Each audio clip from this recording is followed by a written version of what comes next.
मन कर सिलावट पे लोधा से कुछ दी जवानी रोजऊ कौना सोवत संगे काटो तारो चानी लगा के मोछरदानी रोजऊ। नमस्कार भाई लोग। तो भाई लोग ये हमार सबसे बेस्ट सब्जेक्ट है। अरे इहे नामवा कामवा से सब केहू जानेला।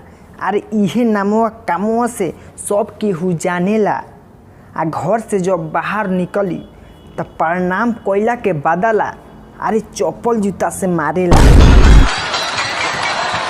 अरे जानता से पिटाई सब केहू के नसीब में थोड़ी ना लिखल बा। अरे नया नया डिजाइन के चप्पल जूता आवता। अरे कम से कम पहने के नइखे मिलत, अरे पिटाए के मिलत। अरे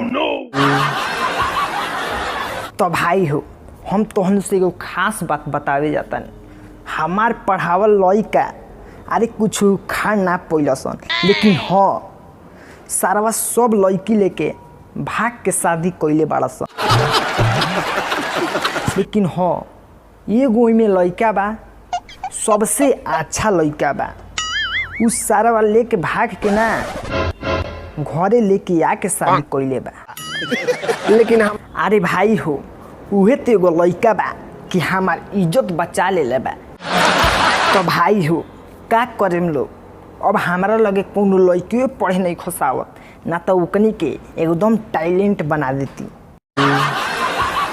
हाँ अरे उकनी जैसन लइका कबो नाम भेटई हसन।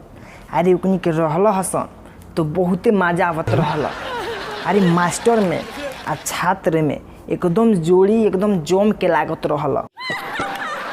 तो भाई हो एगो लइका ऐसन चिटकुला सुनैलस तू हमारे दिमागे में घुस गई। ओके अभी ले डिलेटे नहीं कइले।